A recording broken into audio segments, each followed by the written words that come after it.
አመሰግናለሁ። ኢንሻአላህ። በጣም አመሰግናለሁ አይ እንግዳም ስላረከኝ። መቼም ከኔ ትንሽም ብትሆን የህይወት ልምድ የሆነ ነገር እንቀስማለን ብላችሁ ደግሞ ለዚህ ፕሮግራም ላይ ታደማችሁትን በሙሉ አላህ ያክብርልኝ። በጣም ነው የማመሰግነው። ያው በእኛ አፍ ብላዋልክና ፈያናር ግን ያው የከተማ የስልጥኛም በአማርኛ ከማረገው ቢያንስ ጥሩ ሀሳብን ለመግለጽ አማርኛ እጠቀማለሁ። በኋላ ላይ ግን የእኛን ቋንቋ በተመለከተ የተወሰነ ሀሳብ እሰጣለሁ። ያው ራሴንም ወቅሼ ሌላውንም ጨምሬ ማለት ነው። ስለዚህ እንጀምር አፍሪካ ውይይታችንን አይደል? እንጀምር። በቃ ኢንሻአላህ ውይይታችን ያው የተወሰነ ጥያቄዎችን ማዘጋጅቻለሁ። ለነሱ ማብራሪያ ትሰጪናለሽ።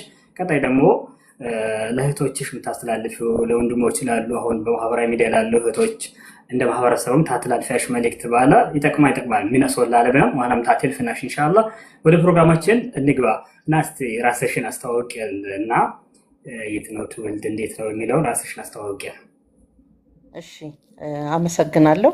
ያው ሁሉም ሰው የመሀል ላይ ያለው በተለይ ከዘጠናዎቹ ወዲህ ያለው ሰው ብዙዎቹ አሁን ያለው የሶሻል ሚዲያ ልጆች ስለሆኑ ወይም ለሱ ቅርብ ስለሆኑ ላያውቁኝ ይችላሉ። ስለዚህ ማስተዋወቁ በጣም የተሻለ ነው። የኛ ዘመን ሬዲዮ እና ቴሌቪዥን ስለሆነ ማለት ነው። ዙበይዳ አወል እባላለሁ። ከ1980ዎቹ ጀምሮ በኢትዮጵያ ሬዲዮ፣ በለገዳዲ ሬዲዮ፣ አዲስ ዘመን፣ የዛሬቱ የሚባሉ ጋዜጦች ላይ ይጽፍ ነበር። እስላማዊ ደግሞ ቢላል መጽሔት ነበረን፣ ሂክማ የሚባል ጋዜጣ ነበረን። እነሱ ላይ ጽሁፎች አቀርባለሁ፣ እጽፋለሁ። በተሳትፎ በጣም ነው የምታወቀው። ለገዳዲ ሬዲዮ ደግሞ የቅዳሜና እሁድ ፕሮግራሞች ላይ ይሰራለሁ። በተጨማሪ ደግሞ ትምህርት በሬዲዮ የሚባል ነበረ። ትምህርት በሬዲዮ ተምራችሁ እንደሆነ አላቅም። እዚህ ፕሮግራም ላይ ያላችሁ የሬዲዮ መምህር የሚባል አለ። ያ የሬዲዮ መምህር ፕሮግራሙን ክፍል ውስጥ ላሉ ተማሪዎች በሬዲዮ የሚያስተላልፍበት ማለት ነው። ልክ ክፍል ውስጥ እንዳለ መምህር ሆኖ እንደምን አላችሁ ተማሪዎች፣ እንደምን አሉ መምህር፣ ተማሪዎች በዛሬው ትምህርታችን እያልን እናስተምር ነበር። ያው አንዳንድ ሰዎች ይህን ድምፅ ያስታውሱታል። ከለገዳዲ በኋላ የኢትዮጵያ ሬዲዮ በተለይ የቅዳሜ ፕሮግራም፣ ወጣቶች ፕሮግራም፣ መዝናኛ የሚባሉ ነበሩ። የእነሱን ፕሮግራም፣ የእሁድ ፕሮግራም እነዚህ ላይ በድምፅ ጭውቶች፣ አንዳንድ ግጥሞች የመሳሰሉ ነገሮች እሰራ ነበር። 1992 ግን የኢትዮጵያ ቴሌቪዥን ተቀጠርኩ። የዛኔ ከሬዲዮ ጋር አልተዋህደም፣ ብቻውን ኢቲቪ ነበር የሚባለው። ኢቲቪ ላይም ዜናዎች ሪፖርት አቀርብ ነበረ። አማርኛ ዜና ላይ ሪፖርተር ዙበይዳ አወል ተብሎ ሲጻፍ አንዳንዶቻችሁ ልታስታውሱ ትችላላችሁ። በኋላ ላይ አላህ ይርሐመው አብዲ ከማል ባልደረባይ ነበረ፣ አብረን ሰርተናል። ቲቪም አብረን ነበርን። በኋላ ላይ እኔ ሬዲዮም ከሆንኩ በኋላ አንድ ህንፃ ላይ ሆነን ግን የተለያየ ክፍል ረጅም ጊዜ ሰርተናል። አላህ ይዘንለት። ከዚህ ከኢቢሲ መዋሃድ ከኢትዮጵያ ሬዲዮ እና ቴሌቪዥን መዋሃድ በኋላ አብዛኛውን ጊዜ እስካሁንም ድረስ ያለሁት ኢትዮጵያ ሬዲዮ ነው። ኢትዮጵያ ሬዲዮ የማህበራዊ ጉዳዮች ኤዲተር ሆኜ ነው የምሰራው። ከሴቶች፣ ህፃናት፣ ጤና፣ ትምህርት፣ ቱሪዝም ጋር የተያያዙ ስራዎችን እሰራለሁኝ። አሁን ደግሞ በኤዲተርነት ነው የምሰራው። ዜናዎች እንደዚሁ ሬዲዮ ላይ ኢትዮጵያ ሬዲዮ ላይ አቀርባለሁኝ። ኢትዮጵያ ሬዲዮ በተለይ ገጠር አካባቢ በደንብ ስለሚሰማ ከኛ ስልጤ አካባቢ ብዙዎቹ ይደውላሉ፣ ሀሳብ ይሰጣሉ እና እኔ በጣም ነው ደስ የሚለኝ። እንደው አንዳንዶቻችሁ ሬዲዮ ድንገት ገጥሟችሁ ሰምታችሁ ከሆነ መግቢያዋን እልና እንደው ምናልባት ድምፄን ታስታውሱት ይሆናል። ጤና ይስጥልኝ፣ እንደምን ዋላችሁ አድማጮቻችን። 6 ሰዓት ሆኗል። ከኢትዮጵያ ሬዲዮ የዛሬውን ዜናዎች ይዘን ቀርበናል። ዙበይዳ አወል ነኝ። አብራችሁን ቆዩ። እንደዚህ ነበር ምለው፣ ያስታውሱታል አንዳንዶች። ያው ሬዲዮ ምስል ስለሌለው በድምፅ ግን ያስታውሳሉ ብዙዎቹ። በዛ መልክ ነው ኢትዮጵያ ሬዲዮ እስካሁን ድረስ የዘለኩት። አሁንም ድረስ አለሁ። ኢቢሲ ነኝ፣ ሬዲዮ ላይ እሰራለሁ። ተወልጄ ያደግኩት አዲስ አበባ ነው፣ ንፋስ ስልክ ጎተራ የሚባል አካባቢ። ቤተሰቦች 6 ልጆች አሏቸው። 5 ወንዶች ናቸው፣ ሴት እኔ ብቻ ነኝ። ቤተሰቦች እናቴም አባቴም ያው ስልጤዎች ይሁኑ እንጂ ከተማ አካባቢ በጊዜ መጥተው ከተማ በመኖራቸው ያው ቋንቋውን እንደ ልብ በደንብ የመናገር ለመግባባት የሚያስችል ያህል እውቀት አለን። የተወሰነ እንግባባበታለን፣ ግን ከዛ ያለፈ በደንብ ግን ቋንቋውን አልለመድኩም። እንዲያውም ትንሽ በትግሉ ጊዜ ገጠር አካባቢ በነበረን እንቅስቃሴ ትንሽ የተሻለ የስልጥኛ ቋንቋ እውቀት አዳብሬያለሁ። ትምህርት በሬዲዮ በነገር ላይ በስልጥኛ ቋንቋ ይሰራጭ ነበረ። ለየክልሉ የትምህርት በሬዲዮ በየቋንቋው ይደረግ ሲባል ከደቡብ እንዴት እንደሆነ ባላቅም ስልጥኛ ነበር። አንዲት ሴት ልትሰራ የምትመጣ ነበረች፣ ለገዳዲ ስሟ ጠፋኝ። ግን ከደቡብ መምህራን የነበሩ ከትምህርት ቢሮ ያሉ መምህራን እየመጡ በስልጥኛ ይሰሩ ነበር እና የተወሰነ ፓርት አንብቤላቸዋለሁኝ። ሙሉውንም ባይሆንም የተወሰነች የስልጥኛ ግን አንብቤላቸዋለሁ። በተጨማሪ ማስታውሰው ደግሞ የዩኒሴፍ የሚያሰራው ፖሊዮን የተመለከተ ማስታወቂያዎች ሰርተናል፣ በስልጥኛ ሰርተናል። በጣም ትዝ የሚለኝ እሱ ነው። እንደዛ አይነት ስራዎች ነበር የምሰራው። አሁንም ድረስ ያው ከሚዲያው ጋር በተያያዘ እዛው ላይ ነው ያለሁት። ማሻአላህ አላህ ጨምርልሽ። በጣም በርካታ ነገር ነው ያነሳሽው። ያው ስልጥኛው እኛም ጭምር በመሀል ላይ ያደገው አንተን ነውና ከባድ ነው። አሁን ስልጥኛው እየጠፋ ምን የሆነ ነው፣ ሰው ከብዶታል። እንዳጠቃላይ እኛ ራሱ በደንብ አስቸጋሪ ሆነዋልና ኢንሻአላህ ቀጣይ ያለ ካለ እኛም በደንብ ስልጥኛው ለማውራት እንሞክራለን። አላህ ጨምርልሽ። በጣም ደስ የሚል አገላለጽ ነውና ብዙ ነገር እንዳደረግሽ ነው የነገርሽኝ። ሐቂቃ በጣም አላህ ጨምርልሽ፣ እድሜሽንም አላህ ያርዝመውና ቀጣይ ወደ ጥያቄ ስንገባ ስልጤ ህዝብ ራሱን በራሱ ለማስተዳደር እንግዲህ ትግል ባደረገው ጊዜ በርካታ አባቶች ዋጋ ከፍለዋል። በነዛ መካከል ደግሞ አንቺም አንዱ ነሽና ያንን ትግል እንዴት ነው የተቀላቀልሽው? በምን አጋጣሚ ነው እና መች ነው? በዚህ ዙሪያ እንዴት እንደገባሽም ምን ያህል ቆየሽ? እሺ እኔ የተቀላቀልኩት 1988 ነው። የዛኔ ሲዲያፓ ነው የሚባለው። ከዛ በፊት ግን አላህ ይርሃመው አክመል ሸሳሎ አዲስ ከተማ ትምህርት ቤት በጠራው ስብሰባ ላይ ተገኝቻለሁ። የዛኔ የድርጅቱን ስም ምናምን አላውቅም፣ ግን ስልጤዎች ነበሩ። እንዴት እንደተገኘው ማን እንደጠራኝ ብዙም አላስታውስም። የዛኔ ግን ስብሰባ ተካፍያለሁኝ። የተወሰነ ነገር ሰምቼ ወጣሁ።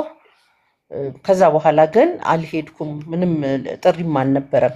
በኋላ ግን ይሄ የሲዲያፓ ከሆነ በኋላ በነበረው እንቅስቃሴ ሶጃት የሚል ጋዜጣ መታተም ጀመረ።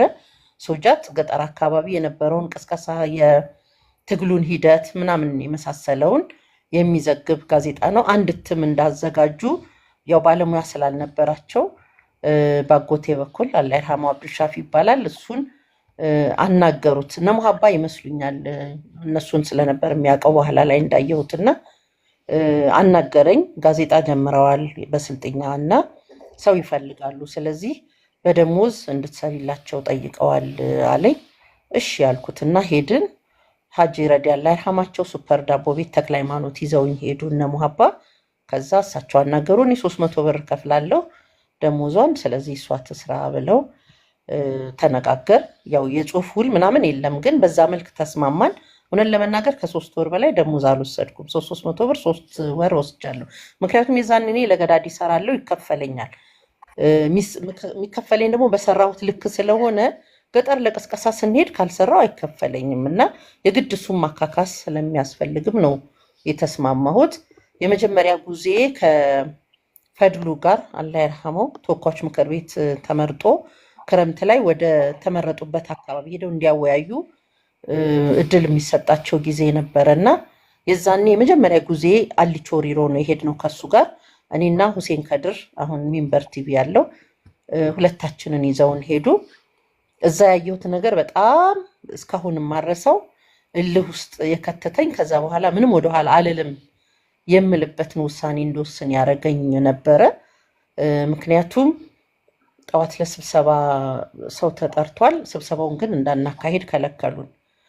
መከልከል ብቻ ሳይሆን ማዋከቡ፣ ሽማግሌዎቹን የሚያደርጓቸው ነገር ምናምን በጣም ልብ ይነካ ነበር፣ እልህ ውስጥ የሚከትም ነበረ እና ለዚህ ነው ከዛ በኋላ እኔ ከ3 ወር በኋላ ደሞዝ አልተቀበልኩም ያልኩ።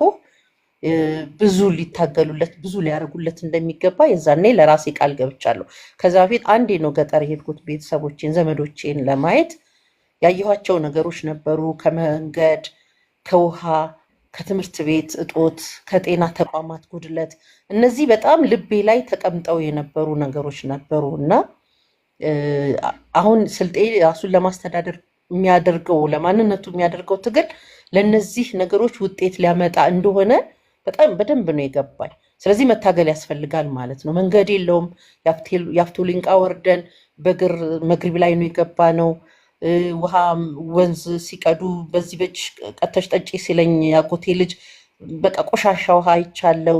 ገበያ ላይ ቴትራሳይክል ብለው ጥይት ኪኒን ሲሸጡ ለሆድም ለራስም ለሁሉ ነገር የሚሆን ኪኒን አይቻለው። ስለዚህ እነዚህ ጉድለቶች መፍትሄ እንደሚያስፈልጋቸው የዛኔ ልቤ ላይ አትሚው ነበረ እና በኋላ ላይ ወደ ትግሉ ስመጣ እና እነዚህ ነገሮች የሚቃወሙ ነገሮች ከፊት ለፊታችን ሲመጡ ያንን ነገር ተጋፍጦ ማለፍ እንደሚገባል በጣም ነው የተረዳሁት። እና ያቺ በተለይ ከፍድሉ ጋር የሄድናት ያልቾ ሪሮ የመጀመሪያ ጉዞዬ ከዛ በኋላ ወላሂ ራሴ እንድወስን ለስልጤ ህዝብ አይደለም ጊዜ አይደለም ጉልበት ህይወት ቢሰጠው የሚገባው ህዝብ ነው ብዬ እንድወስን ነው ያደረገኝ። እና በዛ መልክ የመጀመሪያ ጉዟችንን አድርገን መጣን። ከዛ በኋላም ያው ሌሎች ቦታዎች ሄደናል። በየመሃሉ ጨምርልሃለሁ። ግን የመጀመሪያ ጉዞዬ እሷ የተቀላቀልኩትም 1988 ነው።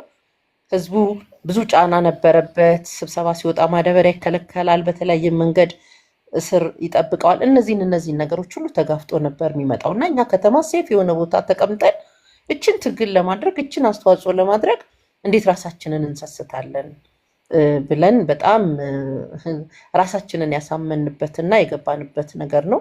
ዛሬ እንደቀላል ወይም እንዲህ በትንሹ ስታዩት እንደው ባታሳንሱት በጣም ደስ ይለኛል። ብዙ ዋጋ ተከፍሏል። የህይወት መስዋዕትነት፣ ንብረት ማጣት፣ ብዙዎቹ መፈናቀል፣ ቤተሰብ መፍረስ፣ ጤና ማጣት፣ እነዚህ ነገሮች ሁሉ ሂደት የነበሩበት ነው። አብዛኛው በተለይ ገጠር አካባቢ ያለው ሰው ላይ እነዚህ አይነት ነገሮች ደርሰዋል። ከተማ ያለው በገንዘብ አስተዋጽኦ ያደረግ ነበር። እውነት ነው። ጊዜውን ይሰጣል። ቤቱን ክፍት አድርጎ ነው ለታጋዮች መተው ማደሪያ የሚያርፉበት። እነዚህ የከተማው ሰው አስተዋጽኦ ይሁን እንጂ ከባዱን ሸክም የተሸከመው የገጠሩ ሰው ነው። ምክንያቱም አብሮ ነው የሚኖረው። አመራሩ ሚሊሻ ምናምን ተብሎ የተመረጠው ነገ ምን ሊያደርስበት እንደሚችል ያውቃል። ግን ለማንነቴ ያስፈላጊውን ነገር ከፍላለሁ ብሎ ብዙ ዋጋ ከፍሏል። ያው አልተነገረላቸውም እንጂ ብዙ ሰዎች እንዳሉም ይሰማኛል። ግን የዛን ጊዜ የነበረው ሂደት ሁኔታው፣ ገጠር አካባቢ ያለው የሰው ሁኔታ እንዳልኩህ ደግሞ ኋላ ቀር የሆነ አኗኗርና ህይወት እንዳላቸው ማሰብ ግን ማንኛውም ይህን መስዋዕትነት ተከፍሎ ይህንን ነገር እንደ ሌሎች አካባቢ የዛኔ መንገድ ችግር አልነበረም፣ የውሃ ችግር አይነሳም፣ የጤና ተቋማት ችግር አይነሳም፣ ትምህርት ቤቶች ችግር አይነሳም። ስለዚህ እነዚህን ያጡትን ነገሮች የኛ ዜጎች ማግኘት አለባቸው የሚለውን ሁላችም ልብ ላይ የታተመ እኔ ላይ በተለይ በቃ ከዛ በኋላ እርግፍ አድርጌ ለገዳዲ የለ ሬዲዮ ላይ የምሰራቸው ነገሮች እነዚህን ሁሉ በቃ ትውት አድርጌ ነው በኋላ በቃ ጭልጥ ብዬ ትግል ውስጥ ሲገባ እንደዛ ነው። በዛ መልክ ነው ያደረግነው። እኛ የምናደርገው ምንድነው ከከተማ የምንሄድ ሰዎች ፕሮግራሙ እስኪካሄድ ድረስ የተለያዩ ከነ መሐመድ ስልጋ ጋር ሶጃት ባንድ ነው የሚሄደው። ከነሱ ጋር ነው የምንሄደው። እኛ ጋዜጣውን ለሱ የሚሆን መረጃ የመሰብሰብ ኢንተርቪው የማድረግ ሂደቱን የመዘገብ ስራ ይሁን እንጂ እኛን ሲያዩ በጣም ሞራላቸው የሚነሳሳ ደስታ የሚሰማቸው በቃ ልክ ነፃነታቸውን እንዳገኙ የሚሰማቸው ሰዎች ስለሆነ ያሉት ለነሱ እንደ አንድ ማነሳሻ በቃ የሆነ ኢነርጂ ነበር የምንሆናቸው እና በዛ መልክ ነው የሄድነው። ይህን ይመስላል። በየመሃሉ ደግሞ እንግዲህ ጥያቄዎችህን እያየሁ ደግሞ ብመልስ ይሻላል፣ በአንዴ ባልጠቀልል ይሻላል። ማሻአላህ አላህ ይጨምርልሽ፣ አላህ እድሜሽንም ያርዝምልና በጣም ደስ የሚል ነው። ያው ውጣ ውረድ ቢሆንም ለህዝብ ስለሆነ ደስ የሚል ነውና አላህ ይጨምርልሽ። ቀጣይ ጥያቄ የስልጤ ህዝብ ራሱን በራሱ ለማስተዳደር በሚያደርገው ትግል ውስጥ የሴቶች ሚና ምን ነበር? እንዲሁም ደግሞ የአንቺ ሚናስ ምን ነበር? እና ምናልባት ሊለያይ ይችላል። የሴቶች በሚል እንይዘውና ምናልባት ከጋዜጠኝነት ሙያም ለየት ሊል ይችላል እና እንደ አጠቃላይ የሴቶች ሚና ምንድን ነው? የአንቺ ሚና ምን ነበር? የሚገርምህ ገጠር ከተማ ላይ በወቅቱ እኔ ወደ ሲዳፓ ቢሮ ስመጣ ሌላ ወል የምትባል ልጅ ብቻ ነው ቢሮ ያየሁት፣ ሴት እሷን ነው የማውቀው። ገጠር ስንሄድ ግን ልናድርም የገባንበት ቤት ጀምሮ ስብሰባው ተጠናቆ ተበትነን አድረን ወደ አዲስ አበባ እስክንመጣ ድረስ ትግል በተለያየ መልክ ስለሚገለጽ ነው ይሄንን እምልህ። ሴቶቹ በተለያየ መንገድ ነበረ ድጋፍ ሲያደርጉ የነበረው። እንዳልኩ የምናድርባቸው ቤት ነገ ጠዋት የሚመጣባቸውን ወከባ እያወቁ ነው የሚያሳድሩን። ሴቶቹ አይተኙም፣ ብዙ ነገር ነው የሚያደርጉት። እንደው በጣም ልባችንን የሚነካ ነበረ። አይተኙም። ነቅነቅ ስንል የሆነ ነገር ፈልገን መስሏቸው ብድግ ይላሉ።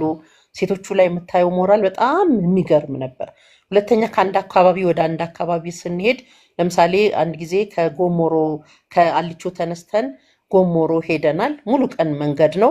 በየመንገዱ ላይ ሴቶቹ አተር ቆሎ እየቆሉ ውሃ እየያዙ ነበር የሚጠብቁን እና ምርቃታቸው፣ ዱዓቸው፣ በስስት ማየታቸው እስካሁን ድረስ አይኔ ላይ አለ እና ከባድ ትግል የሚያደርጉ በየስብሰባው ላይ የገጠር ሴት እንግዲህ ብዙ ስራ እንዳለባት ይታወቃል። ከጧት እስከ ማታ ያንን ስራቸውን እርግፍ አድርገው ስብሰባ ላይ ቀድመው የሚገኙ ገበያ የሚገበያዩበትን የሚሸጡበትን ነገር ትተው መተው እዛ የሚገኙ እነሱ ሴቶቹ ነበሩ እና የሴቶቹ ተሳትፎ የሴቶቹ ሚና በጣም ቀላል አልነበረም። በጣም ትልቅ ሚና ነበራቸው። የዛኑ ያህል ያው አልተወራላቸውም። ሶጃት ጋዜጣ ላይ ጀምረን ነበረ። አንድ ገጽ ላይ የሴቶቹን ታሪክ ማውጣት ጀምረን ነበር። ጋዜጣው ብዙም አልገፋም፣ የሚገዛውም ስለሌለ፣ ሁለተኛ የህትመቱም ዋጋ ከፍተኛ መሆን ጋዜጣውን ቶሎ አቆመው። ግን የሴቶቹን ትግል ድጋፍ በዛ መልክ ልናወጣው ጥረት ማድረግ ጀምረን ነበር። ግን በጣም ትልቅ አስተዋጽኦ ነበራቸው ሴቶች በትግሉ ላይ።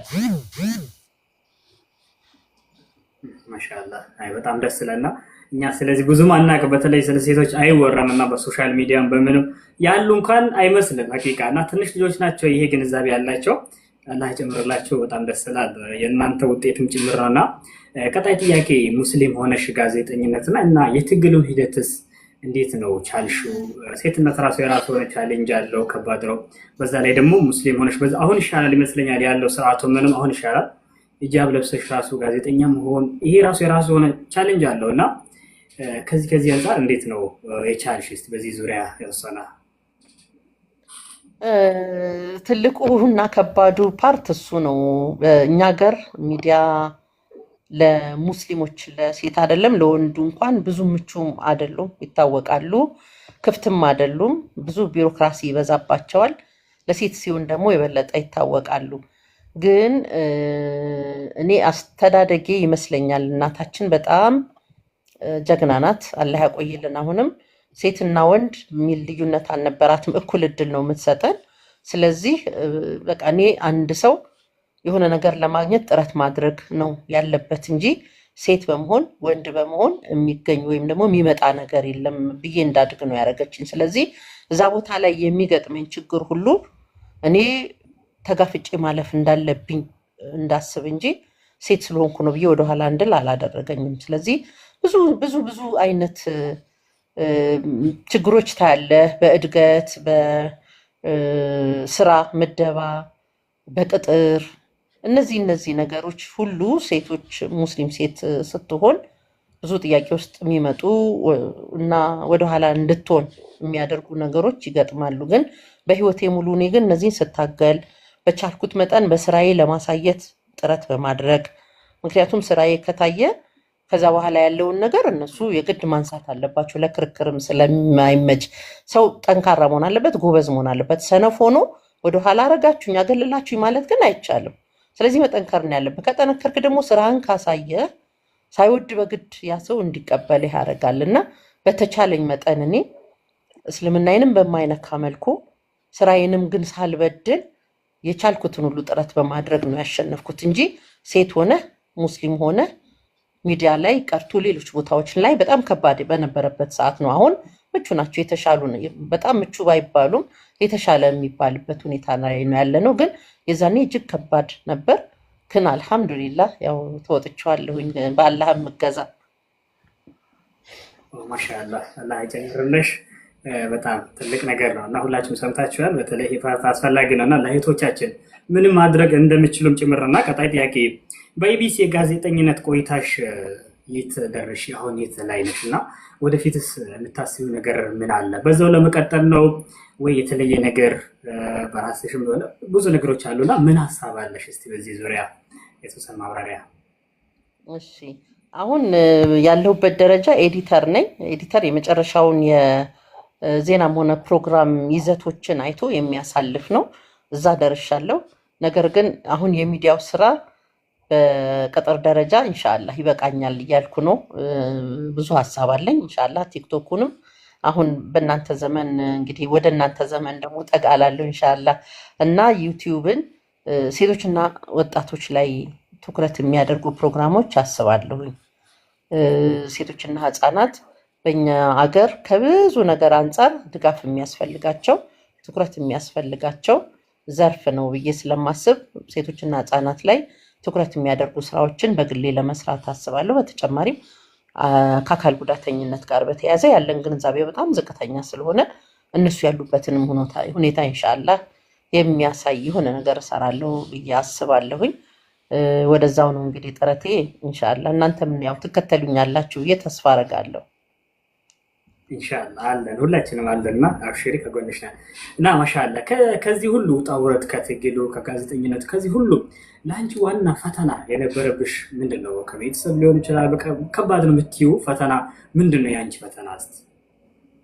ከባዱ ፈተና የጋዜጠኝነት ስራ የሰዓት ገደብ የሌለው ነውና የቀንም እንደዛው። ስለዚህ እሱ በጣም ከባድ ፈተና ነው። ቤተሰብ ላለው ልጆች ላለው ሰው ከባድ ነው። ቅዳሜና እሑድ የሚባል ነገር የለም። የበዓል ቀን የሚባል ነገር የለም።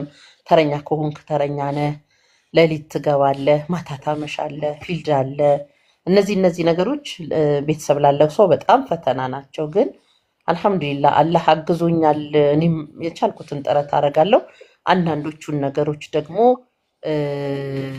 አልፋቸዋለሁ። ማልፋቸው ምንድን ነው? ለምሳሌ ትንሽ እድገት ላገኝ የምችልበት ቦታ ሲመጣ ያንን ከመወዳደር ይልቅ እተዋለሁ። ምክንያቱም ያ ኃላፊነት የሚጠብቅብኝ ብዙ ነገሮች ስላለ ቤተሰብ ላለው ሰው ትንሽ አስቸጋሪ ስለሚሆን እነዛን ነገሮች አልፋለሁ። ግን በተቻለኝ መጠን እያጣጣምኩ በመሄድ ነው እንጂ አስቸጋሪ ነው በጣም። ቤተሰብ መስርተህ ህፃን ልጅ ይዘህ ከዛ በኋላ እንደ ልብህ የፊልድ ስራ የኛ ስራ ደግሞ ለነገ የምትለው አይደለም። ለምሳሌ ዛሬ የአየር ሰዓት ባንተ ከሆነ አይ ነገ ይደርሳል ነገ ሰራዋለሁ የምትለው አይደለም። የአየር ሰዓት ክፍት ማድረግ በጣም እስር ሁሉ ነው የሚጠብቅህ። በይቅርታ ደብዳቤ ወይ በቅጣት ደብዳቤ ምናምን ወይ በደሞዝ ቅጣት የምትታለፍ አይደለም። ሊያሳስር ሁሉ ይችላል እና ይሄ በጣም ሪስክ ያለውን ቦታ ይዘህ ከባድ ነገር ነው እና ብዙ ነገሬን ጥዬ ማህበራዊ ኑሮም በተለይ ትቼ ነው ሙጥኝ ያልኩት እንጂ ከባድ ነው፣ ፈተና ነው። በመውለድ ውስጥ ፈተና ይገጥምሃል። ከእርግዝና ጋር ተያይዞ ረጅም ፊልድ ልትላክ ትችላለህ። የማይመቹ አካባቢዎች ልትላክ ትችላለህ። መኝታው እንደ ሙስሊም የማይመቹ ብዙ ነገሮች ይገጥማሉ። እነዚህ ነገሮች ፈተና ናቸው፣ ግን ከአላህ ጋር አልፌያቸዋለሁኝ እንጂ በጣም ከባድ ፈተና ነው። ይሄንን ስል ግን አሁን የሚያዳምጡና ጋዜጠኛ መሆን የሚፈልጉ ልጆች እንደዚህ አይነት ከባድ ፊልድ ከሆነማ አረ ይቅርብን እንዳይሉ። አሁን ያለው ትንሽ የተሻለ ምቹ ነው። እንዳልኩት ደግሞ ራስን ከነገሮች ጋር ማቀናጀት ማስማማት የሰውየው ኃላፊነት ነው። ምክንያቱም የትኛውም ዘርፍ ላይ ችግሮች ይገጥማሉ። ሚዲያው ላይ ትንሽ የከፋ ወይም ገዘፍ ያለ ይሁን እንጂ የትኛውም ፊልድ ላይ እንዲህ አይነት ነገር ስለሚገጥም ራስን ማዘጋጀትና ለዛ የሚያስፈልገውን ጥረት ማድረግ ነው የሚያስፈልገው እንጂ ፈታኝ ጊዜያቶች ብዙ አልፈዋል። ማሻአላህ አላህ ይጨምርልሽ። ያው ልክ ነሽ እና ብዙ ነገር ማንኛውም ስራ ይከብዳል። በተለይ በዚህ ዘርፍ እንዳልሽው ጊዜና ሰዓት ስለሌለው ከባድ ነው እና አላህ ይጨምርልሽ። በጣም ደስ የሚል ነው እና ወደ ቀጣይ ጥያቄ ስንሄድ ቀጣይ ጥያቄ ምንድን ነው?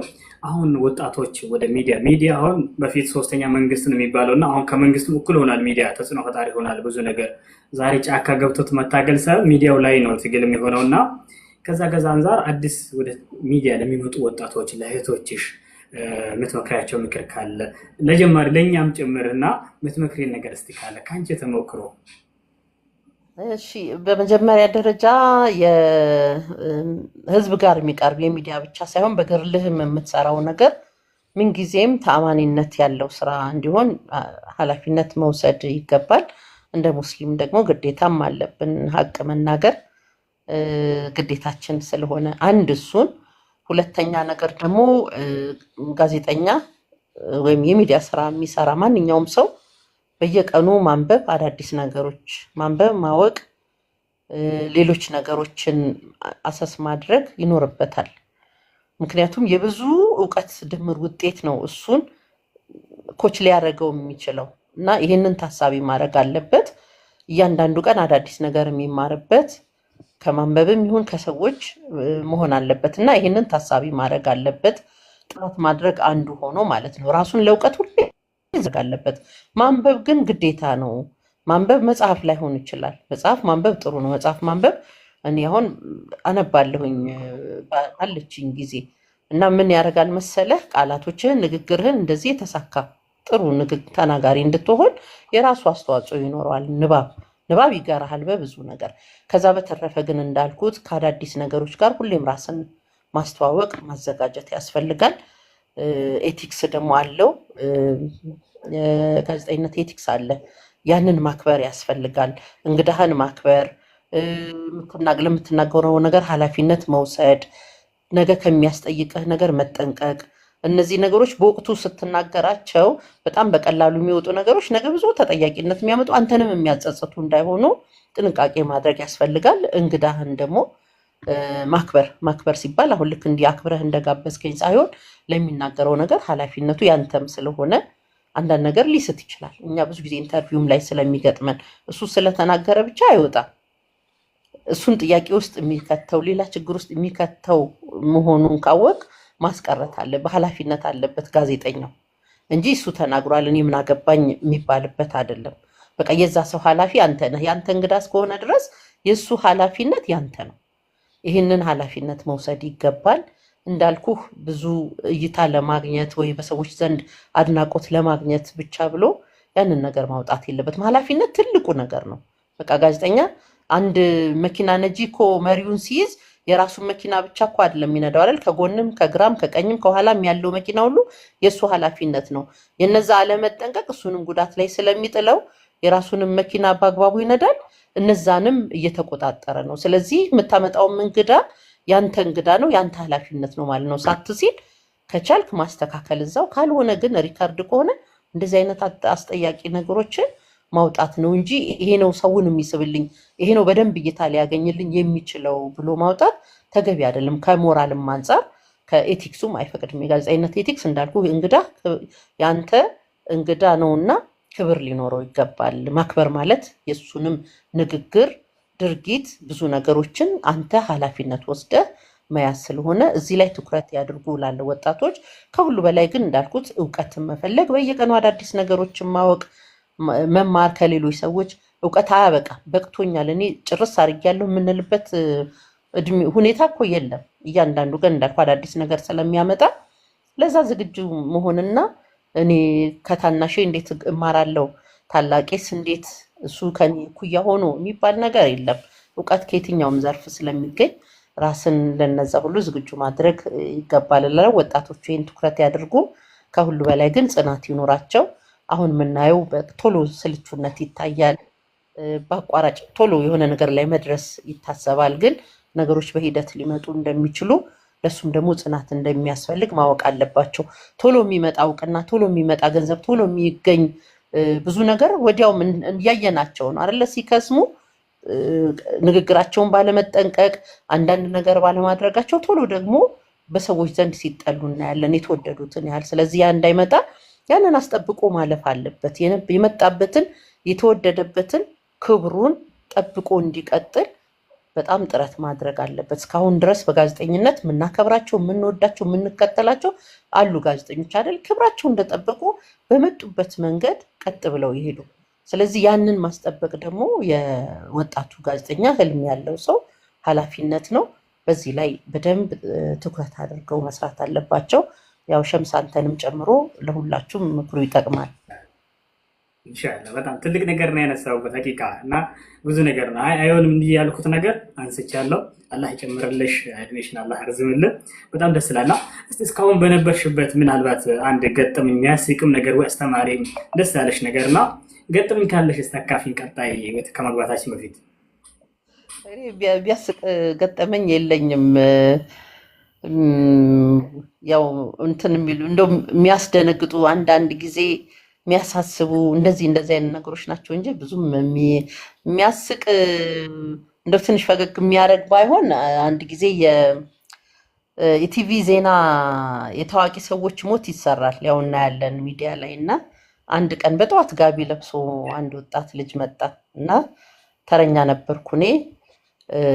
አባቴ ሞቶ ነው እና ማረፉ እንዲነገርልን ነው አለኝ። አይ ማስታወቂያ ከሆነ እኛ ማስታወቂያ አንሰራም፣ ምናልባት ሌሎች ሚዲያዎች ጋር አልኩት። አይ ታዋቂ ነው አለኝ። ያዛ እሺ እንደዛ ከሆነ ስማቸውን ሊያዝ እና ኤዲቶሪያል አለ እዛ ይቀርብልሃል አልኩትና ያው ታዋቂ ሲል በሆነ ዘርፍ ላይ የሚታወቁ ሚዲያው ላይ ሰው የሚያውቃቸው ነው ብዬ ነው ያሰብኩት። እና ታዋቂ ነው ከ4 ኪሎ ጀምረሽ እስከ ፈረንሳይ ብትጠይቂ ምናምን እያለ ብቻ ዘረዘረ እና እሺ አልኩና እስክሪብቶ ይዤ ስማቸውን ልጻፍ ብዬ ስማቸውን ነገረኝ። ምንድን ነው ስራቸው ስለው ደላላ ነው አለኝ።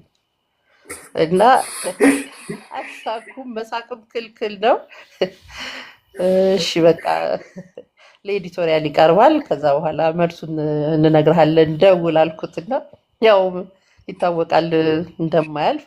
በኋላ ሲደውል አይ አልተፈቀደም አልኩት። ግን ይሄ ሁሌ ሳስታውሰው ፈገግ ያደርገኛል። ማለት ታዋቂ ናቸው ለሱ፣ እውነቱን እኮ ነው። ግን ሚዲያ ላይ የሚሰራላቸው አሁን በሆነ ዘርፍ በኪነ ጥበቡ ሊሆን ይችላል፣ በተለያዩ ሙያዎች ህብረተሰቡ የሚያውቃቸው ሚዲያ ላይ በስም በመልክ የሚያውቃቸው ሆነው እንደው ሞታቸው ባይሰራ ይሄ ሰውዬ ጠፋ ብሎ ህዝቡ ሊያስታውሳቸው የሚችላቸው ሰዎች ነው የሚሰራው እንደምናየው። እና ለሱ ታዋቂ ናቸው፣ እውነት ነው እንትን አንልም። ግን ሚዲያው የሚሰራውን ዘርፍ አለማወቁ ነው ትንሽ ፈገግ ያደርገኝ። ይሄን አስታውሳለሁ። ግን አንድ ቀን ዜና ተረኛ ሆኜ የገጠመኝ ነገር አሁን ድረስ ሳስበው የሚዘገንነኝ በሬዲዮ ዜና፣ በሬዲዮ ሳይሆን በሚዲያ ህግ ዜና ለምሳሌ 2 ሰዓት ስታቀርብ 2 ሰዓት ከ1 ወይ ከ2 ደቂቃ ከሆነ ይቅርታ መጠየቅ ግዴታ ነው እንጂ ዝም ብለው 2 ሰዓት ሆኗል ዜና እናሰማለን አትልም።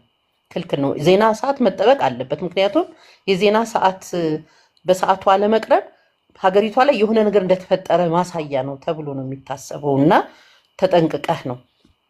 እና ጠዋት ዜና አንባቢ ነበርኩ። ጠዋት 1 ሰዓት ሰርቪስ ሌሊት ነው የሚሰበስበው እና እኔ ደግሞ ከሰሜን ማዘጋጃ ብሔራዊ ድረስ ቅርብ ነው፣ በጣም ሩቅ የሚባል አይደለም። እና ሌሊት ከምገባ 12 ሰዓት በበር የሚያልፍ ልጅ ስለነበር እስቲ ከአንተ ውሰደኝ 1 ሰዓት ዜና ተረኛ ነኝ አልኩት። እሺ አለኝ። በቃ ቢያንስ 12 ከ20 ከ25 በርሽ ላይ ደርሳለሁ አለኝ። ተዘጋጅቼ ብጠብቀው ቀረ 12 ተኩል ሆነ። ከዛ በር ላይ ቆሜ ነው የምጠብቀው። ስደውልለት ወይ ረስችሽ እኮ አልፌ ሄድኳል። እንግዲህ 30 ደቂቃ ነው የቀረው ለዜና። 2 ታክሲ ይዤ ነው ቢሮ የምደርሰው። በቃ ሰውነቴ ብትን ነው ያለው እና በቃ ቁልቁል እየሮጥኩ እንደ ዛሬ ራይድ የለም። ራይድ ደወል አድርገህ ትጠራለህ። አሁን ያኔ ግን አልፎ አልፎ ላዳዎች ናቸው ያሉት፣ ካጋጠመህ ነው። በቃ በግሬ እየሮጥኩ ቁልቁል ያገኘሁትን መኪና ለማስቆም ብሞክር ያው ፈቃደኛ አልሆኑም። ሹፌሩም ስጋት ስለያዘው ተመልሶ እሱም እየመጣ ነው። ግን በቃ ሰዓቱ እየሄደ በቃ ደግሞ የዜና ሰዓት እንደ ውጩ ሰዓት አይደለም። ማለት ውጭ አሁን 1 ሰዓት ሰው ቁጭ ብለህ ልጠብቅ ትችላለህ። የዜና ሰዓት ግን ከምኔው 5 ደቂቃ ከምኔው 3 ደቂቃ ከምኔው 1 ደቂቃ እንደሚሆንብህ አታውቀውም። በጣም ነው ምን የሚገርመኝ። እና 20 ጉዳይ ሆነ፣ ሩብ ጉዳይ ደረሰ። እሱ ወደ እኔ እየመጣ ነው። ከዛ በቃ ቢያንስ እዛ ያለ ጠዋት የገባ ሰው ስማቸውን ንገረኝ አልኩትና አንዱ ክፍል ያሉት ቢያንስ ዜናውን ይዘው ታች ይጠብቁኝ። ምክንያቱም ክፍላችን 5ኛ ፎቅ ነው። 5ኛ ፎቅ ሄጄ ዜናውን ሰብስቤ እስክመጣ ድረስ በጣም ሌት እሆናለሁ እና ቢያንስ ዜናውን ይዛ ትጠብቀኝ፣ ተረኛዋ ያለችውን ንገረኝ አልኩትና ነገረኝ። ደውዬ እባክሽን ይዘሽ ታች ጠብቂኝ አልኳት። ስደርስ ለአንድ 3 ደቂቃ ጉዳይ ሆኗል። በቃ ደረጃውን እንዴት እንደወጣው አላቅም፣ እንዴት መንጭቄ እንደተቀበልኳት አላቅም። እየሮጥኩ ገባሁ። 1 ደቂቃ በቃ ትንፋሽ ለመሰብሰብ የሚያስችልም ጊዜ አልነበረኝም። በቃ ወዲያው ነው በቃ ልክ 1 ሰዓት ሲል ያበራብሃል። አንተ ተዘጋጀ አልተዘጋጀ ቴክኒሻኑ አይመለከተውም። እና በቃ እንደምንም አርዕስተ ዜናዋን ሳነብ ትንፋሽ እየተቆራረጠ በቃ የሆነ ማለቅስ ሁሉ መስላለሁኝ የድምፄ ቶን ሲሰማና እንደዛ አድርጌ ዜናውን አስጀመርኩት። ግን በጣም ሁሌ ሳስበው የሚዘገንነኝ ያገጠመኝ ነው። በዚህ አጋጣሚ የምናገረው ምንድን ነው፣ ለስራ ሁሌ ኮሚትድ መሆን፣ በቃ በሰዓቱ መገኘት፣ ዝግጁ መሆን፣ ችላ ለማለት እነዚህ ነገሮች ሰው ማስወገድ አለበት። አሁን ጥንቅቅ ብሎ በጊዜ ደርሶ ተረጋግቶ ቁጭ ብሎ ማቅረብ ነው ያለበት እና እኔ ሌላ ጊዜ እንደዛ ነው። ግን ይችኛዋ ትንሽ መዘናጋቴ የሰዓቱም ቢሆን እንደው ደም ግፊት ቢኖርብኝ የዛን ቀን እንደው ማላልፋት አይነት ቀን ናት እና ለስራ ሁሌ ዝግጁ መሆንና አስቀድሞ ራስን ማዘጋጀት ያስፈልጋል እላለሁ። ይችን አጋጣሚ አስታውሳታለሁ። ማሻአላ አስገራሚ ናት። እና እሱ አንቺ የሀገር አደራ ነው ሀገር ማለት የሆነ ችግር ተፈጥሯል ማለት ከባድ ነገር ነው እና የሀገር አደራ አለብሽ። ነገር ግን እሱ በቸለተኝነት ትቶታል እና አንዳንዴ በትንሽ እነሱ በማያስቡት ነገር አንድን ሰው ዋጋ የሚያስከፍሉበት ሁኔታዎች አሉ። ሁላችሁም ሰምታችኋል ብዬ አስባለሁ። በዚህ ነገር ትልቅ ትምህርት መውሰድ አለባቸው እና ለእናንተ ቀላል የሆነው ነገር ለሌላ ሰው ትልቅ ነገር ነው እና በጣም እናመሰግናለን። ትልቅ ነገር ስለሰጠሽን በተለይ ገጥመኛዋም ጭምር አንደኛዋ እና አስገራሚ ናት። ኢንሻአላህ አሁን ወደ ትንሽ ከትግል ወጣ እንበልና ይህ ሁሉ አለ፣ ትግሉ አለ፣ ጋዜጠኝነት አለ፣ ቤተሰብ አለ። ከዚህ ሁሉ ጫና አልፈሽ ሌላ ደግሞ ለሌላ ሰውም ለመድረስ የበጎ አድራጎት ድርጅትም እንዳለሽ ሰምቻለሁ እና ኡሜ ዙበይዳ የሚል የበጎ አድራጎት ድርጅት አለሽ እና በቃ በጣም ከባድ ነው። ይህ ጋዜጠኝነት ያለሽ ሰዓት የለውም፣ ምን የለውም፣ ትግሉ አለ፣ ቤተሰብ አለ፣ ሴትነት ብዙ ነገር አለና ከዛ ሁሉ ያልፈሽ በጎ አድራጎት ገብተሻ ኡሙ ዙበይዳ በጎ አድራጎት ድርጅት እንዴት በዚህ ሁሉ ሊመሰረት ቻለ? እንዴት ተመሰረተ? በምንድን ነው የተነሳሳሽበት ዋናው ሀሳብ? እስቲ ስለ ኡሙ ዙበይዳ በጎ አድራጎት ድርጅት መሰረትና ሀሳቡ የሆነ ነገር አካፊን እስቲ። እሺ ይሄ እንግዲህ የሚዲያ ስራ ያተረፈልኝ ነገር ምንድን ነው? ይሄ ማህበራዊ የሚባለው ቲም ከሴቶች ህፃናት ትምህርት፣ ጤና ጋር የተያዙ ስራዎች ነው እንዳልኩት ተመድቤ ሲሄድ የምሰራባቸው እና ብዙ ጊዜ ህፃናት ማሳደግ ያላካለው እዛ ብዙ ሙስሊም ህፃናት አገኛለሁ። በጣም ነው ልብ የሚነኩት። ሙስሊም ብቻ ሳይሆን ሌሎቹም ህፃናት ከቤተሰብ ተነጥለው ነው እዛ የሚገቡት እና እኔ ሙስሊሞች አሁን ያልኩህ ያው የየቲም አደራ ስላለብን ያ ሁሉ አደራችንን ሳንወጣ እዛ መገኘታቸው በጣም ስለሚሰማኝ ነው። እናት እያለች አባት ስለሞተ እናትየው ዝቅተኛ ኑሮ ላይ ስላለች ለህፃናት ማሳደጊያ ትሰጣለች እና እነዚህ ልጆች ለስራ ሲሄድ በቃ ልብሴን ይይዙኛል፣ እንዳቅፋቸው ይፈልጋሉ፣ ይስሙኛል። ማውራት የሚችሉት ደግሞ እናቶቻቸው እንደሚናፍቃቸው ይነግሩኛል፣ እህት ወንድም እንዳላቸው ይነግሩኛል። በቃ በጣም ነው ልብ የሚነኩት እና እነሱን ካየሁ በኋላ ቤት መጣ በጣም ነው የምቸገረው ለራሴ። በቃ በጣም ነው የምሰቃየው። ምክንያቱም እኔ ልጆቼን ይዤ ተሰብስቤ ደስ ያላቸውን ነገር ለልጆች እያርኩ ይዣቸው ነው የምኖረው። እነዛ ልክ እንደኔ ልጆች ከእናት አባት ተፈጥረው በጊዜያዊ ችግር ምክንያት ግን ከቤተሰብ ተነጥለው በሰቀቀን በናፍቆት እዛ ያሉ ልጆችን ሳስብ በጣም በቃ እንቅልፍ ነው የሚነሳኝና ኢንሻአላህ እኔ ወደፊት ልጆችን የምረዳበት አንድ ማዕከል አቋቁማለሁ። አባት ከሞተ እናት ይዘው ልጁ ቤቱ ነው መረዳት ያለበት እንጂ ማዕከል መግባት የለበትም። እናትን ብትሞት ደግሞ አክስት አጎት ካለ አጎት እንዲይዝ አክስት እንዲይዝ አድርጎ እነሱን መደገፍ ነው የሚያስፈልገው እና ኢንሻአላህ በዚህ ላይ እሰራለሁ እያልኩ ብዙ ጊዜ ያስብ ነበረ። በዚህ ሀሳብ ላይ ያለሁ ደግሞ ትምህርት ቤቶች አካባቢ እንዳልኩ ሲሄድ ትምህርትን የሚመለከት ነገር ልሰራ አካል ጉዳተኛ ልጆች ያላቸው እናቶች ይገጥሙኛል።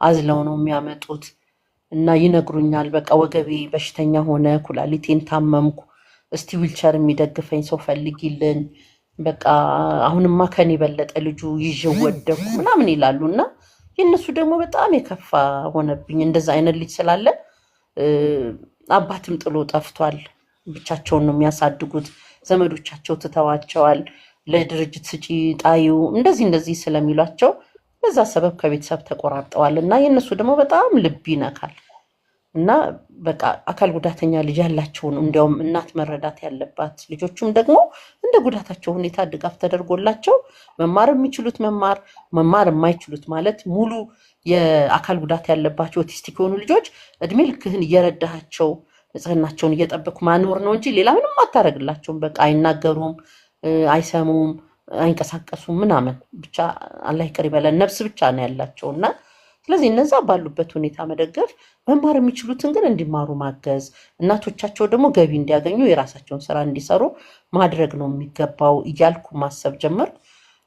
አላህ ረቶኝ የዛሬ 2 ዓመት ከምናምን 2 ዓመት ተኩል ሆኖናል። በቃ አሁን ህጋዊ ፍቃድ ወስጄ መስራት ነው የሚኖርብኝ ብዬ ኡሙ ዙበይዳን አቋቋምኩ። ብዙ ሰው ኡሙ ዙበይዳ ሲባል ኡሙ ዙበይዳ የዙበይዳ እናት ማለት አይደለ ወይ? አንቺ ዙበይዳ ሆነሽ እንዴት ኡሙ አልሽ ይላሉ። ኡሙ ሳይሆን ነው። እናት ነው። እንግዲህ በአረብኛ በደንብ የሚያውቁ ሰዎች ያውቃሉ። ያንን ትርጉም ስለሰጡ ነው ዙበይዳ ብዬ አቋቋምኩት። 2 ዓመት ተኩል ሆነው አካል ጉዳተኛ ልጆች የያዙ እናቶችን ነው የምንረዳው። 30 ልጆች አሉን። 30 እናቶች አሉ። እናቶቻቸው ስራ ይሰራሉ። ልጆቹ ደግሞ እንደ ጉዳታቸው ሁኔታ ድጋፍ እናደርጋለን። የተመኘሁትን ልጆቹ ከእናቶቻቸው ጋር ሆነው ማደግ አለባቸው የሚለውን ይህንን በማድረግ ተወጥቻለሁ። አሁን አካል ጉዳተኛ ልጅ ስላላት አውጥቶ መጣል ወይም ደግሞ ለድርጅት መስጠት የመሳሰለው ነገር የለም። ይሄ ልጅ ከእናቱ የበለጠ ቅርብ ልጅ የለውም። ስለዚህ እናቱ ጋር ነው መሆን ያለበት። ይህንን እናደርጋለን። የቲሞቹንም አልተውኩም። አስቤዛ የሚገዙልን ለተለያየ ነገር ድጋፍ የሚያደርጉልን ሰዎች ስናገኝ ከነዚህ ከ30ዎቹ ህፃናት በተጨማሪ ለነዛ ለየቲም ልጆች አሳዳጊዎች እናቶች ደግሞ ድጋፍ እናደርጋለን። ምክንያቱም ያ የቲም ወይ ድርጅት ሊገባ ነው ወይ ጎዳና ሊወጣ ነው።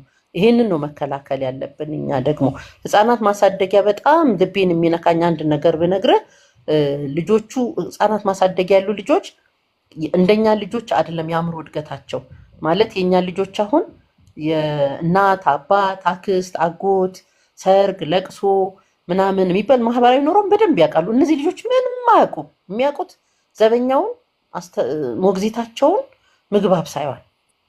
ከዛ ውጭ የሚያውቁት ታሪክ የለም። እና በጣም ልቤን የነካኝ ነገር አንዷ ሞግዚት ያጫወተችኝ የ4 ዓመት ልጆችን ነው የምጠብቀው አለች። እና ወደ ውጭ እንዳይወጡ በር ላይ በርጩማ ላይ ቁጭ ብዬ እንዲሁ ማስፈራሪያ እንደ ዱላ ነገር ይዤ እንዳይወጡ እመልሳቸዋለሁ አለች። በቃ ይሄ ነው ስራዋ፣ እነሱን መጠበቅ። አንድ ቀን ቢሮ ጉዳይ ነበረኝና አንድ የ8 ዓመት ልጅ ና ብዬ እዚህ ጋር ቁጭ ብለህ እንዳይወጡ እችን ዱላ ያዝና አስፈራራቸው ጠብቀኝ ብዬው ቢሮ ሄድኩ አለች። ስመለስ ያንን ልጅ ከበው ማሚ ማሚ ማሚ ይላሉ። በቃ በእነሱ አእምሮ እዛ ጋር የሚቀመጥ ዱላ የእንችን አርጩማ ይዞ የሚቀመጥ ማሚ ነው። ወንድ ሆነ ሴት ሆነ ምንም ያውቁት ታሪክ የለም። አየህ፣ በጣም ነው ልቤን የነካው። የኛ ልጅ 4 ዓመቱ ከሆነው ብዙ ነገር ነው የሚያውቀው፣ ብዙ ነገር ነው የሚነግረን። እና እነሱ ግን ከዛች ጣሪያ ግርግዳ ውጪ እንዳልኩ ከሀብሳይ ከዘበኛና ከሞግዚት ውጪ የሚያውቁት ታሪክ የለም። እናት አባት፣ አክስት፣ አጎት ታሪክ ነው ለነሱ አያውቁም። የአእምሮ እድገታቸውን በዛ ልክ የተገደበ ነው። እና እኔ በጣም ነው ልቤን የነካኝ። ስለዚህ የቲም አሳዳጊዎችንም መርዳት መጨመር የፈለግኩት ከባድ ነው።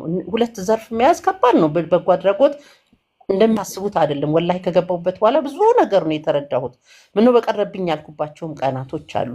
በእርግጥ እነዚህም በመርዳት ሂደት ሳይሆን መንግስት አካባቢ ባለው ቢሮክራሲ በጣም ተማርሬ በቀረብኝ ያልኩባቸው ጊዜያቶች አሉና እነዚህ የቲም ልጆች አሁን ካልደገፍናቸው ወይ ጎዳና ነው የሚወጡት ወይ ደግሞ ማዕከል ነው የሚገቡት። ስለዚህ እናትያዝና የምንችለውን እየደገፍናት ብንኖር ይሻላል ብዬ ሰዎች እንደዚህ በተለይ የዘካ ብር ሲኖር ይሰጡናል። የዛን ጊዜ ያው የዘካ ብር ለሙስሊም ብቻ ስለሚገባ እኛ ደግሞ ሙስሊም ብቻ አልያዝንም። ማዕከላችን የምንረዳቸው አካል ጉዳተኞች ከሙስሊም ውጭም ያሉ ናቸው።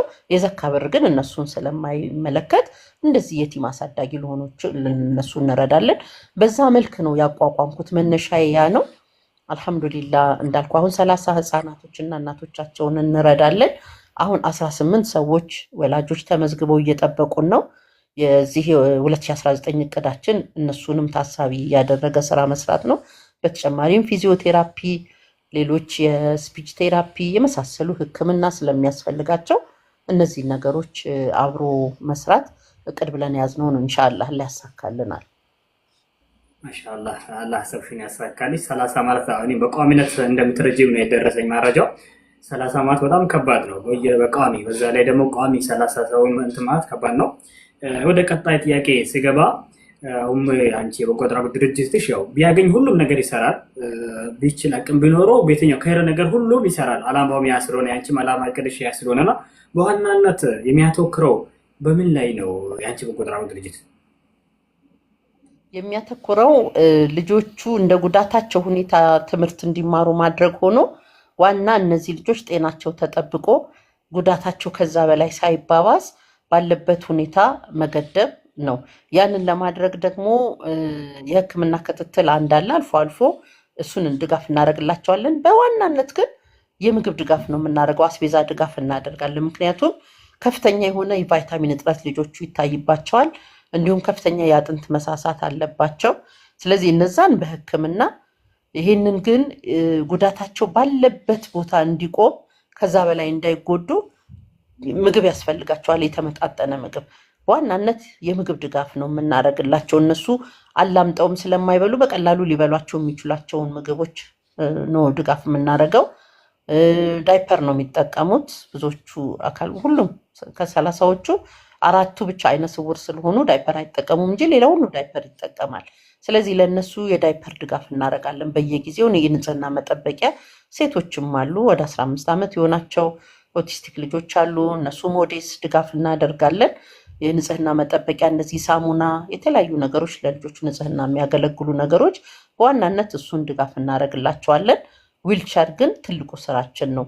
ልጆቹን እንዳገኘን የመጀመሪያ ስራችን ዊልቸር ፈልጎ ከእርዳታ ድርጅቶች ካገኘን፣ ከነሱ ካልሆነ ግን እኛም ቢሆን ገዝተን ድጋፍ እናደርግላቸዋለን። ይህን እነዚህን ነው ድጋፍ የምናደርገው። እናቶቹ ግን ስራ እንዲሰሩ እናግዛለን። ጉሊት የሚሰሩ አሉ፣ ፕላስቲክ ጫማዎች፣ ካልሲ የመሳሰሉ የሚሸጡ አሉ።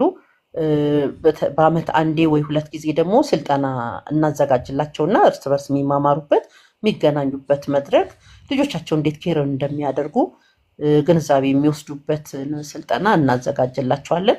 እነዚህን ነው የምንሰራው። ኢንሻላህ ወደፊት ደግሞ የፊዚዮቴራፒ ማዕከል ነው ያሰብነው።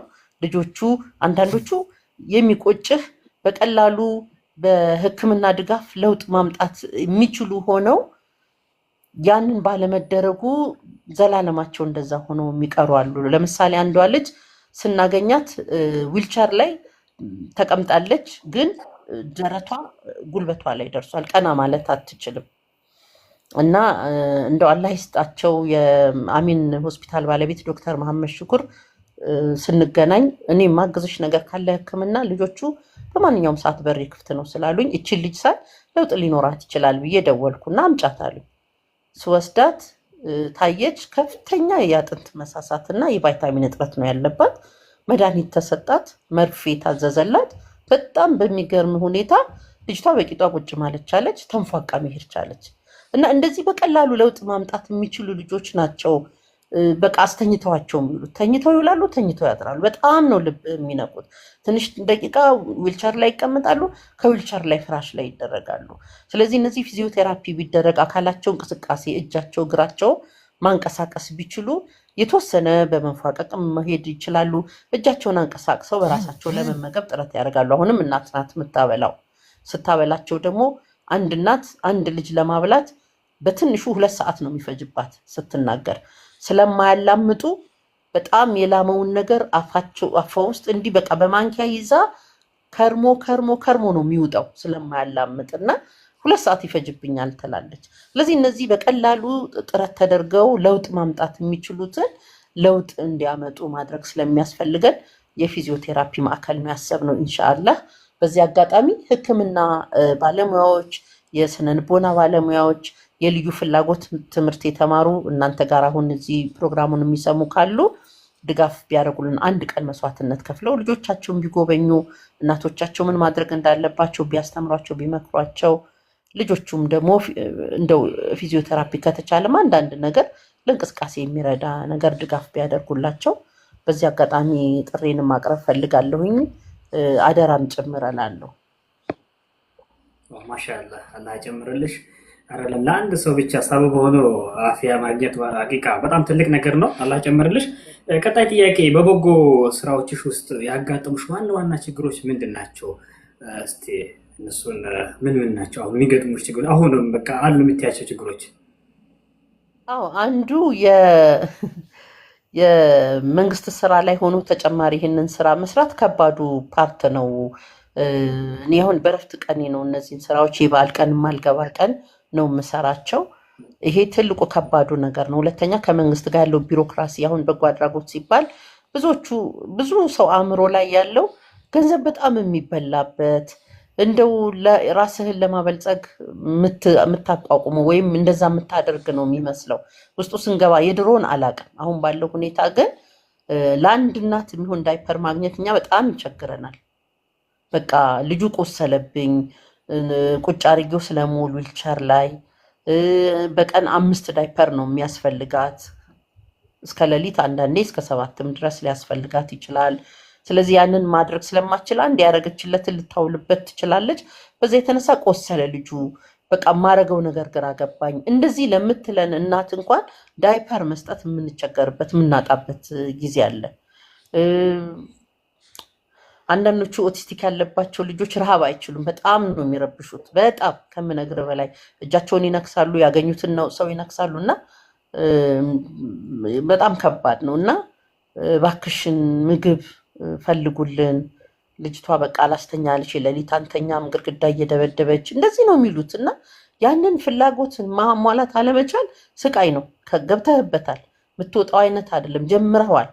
ሁለተኛ እኔ ቃል ገብቻለሁ፣ አላህ እንደው ዱንያ ላይ እስካቆየኝ ድረስ በዚህ ነገር ላይ የምችለውን ጥረት አደርጋለሁ ብዬ ለራሴ ቃል ገብቻለሁ።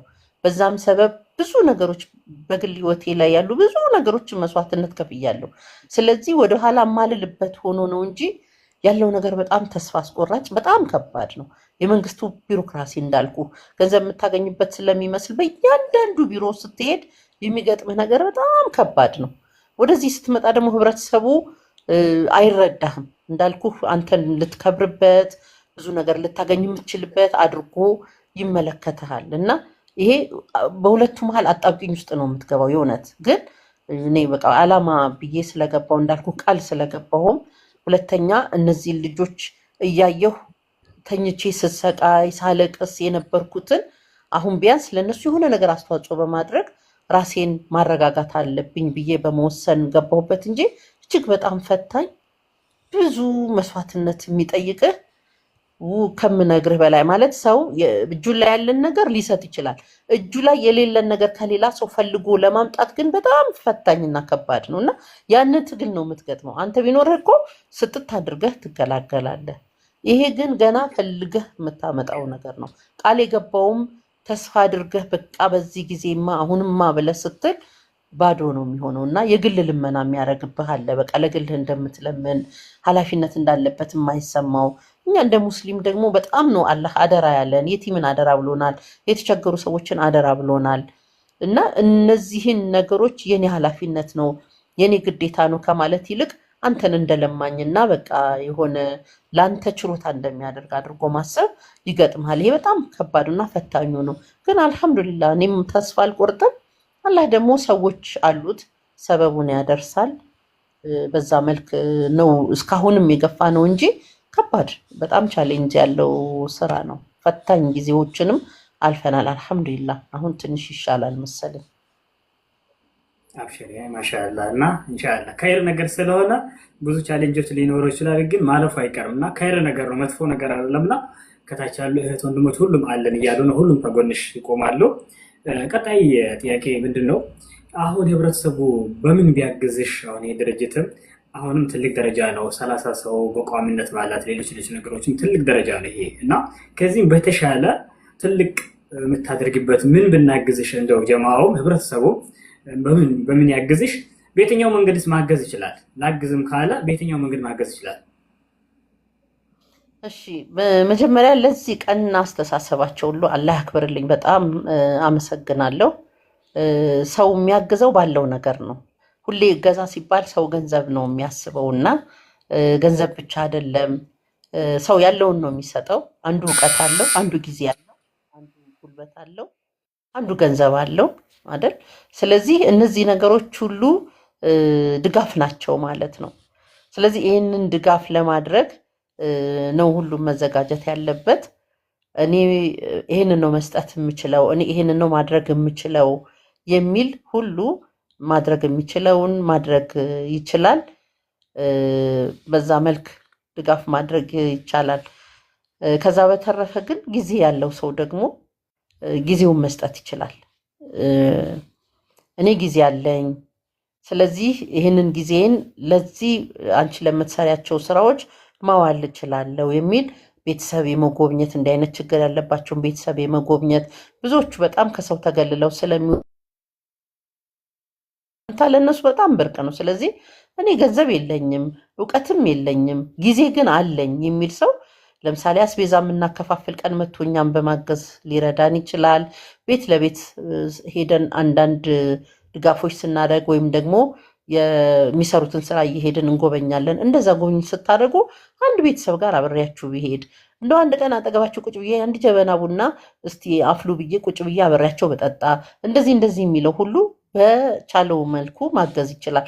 ከሁሉ በላይ ግን በተለይ አዲስ አበባ ያሉ መተው ቢሮአችንን ቢጎበኙ ቢሮአችን ውስጥ ልጆቹ የሉም እንዳልኩት በየቤታቸው ነው የሚረዱት።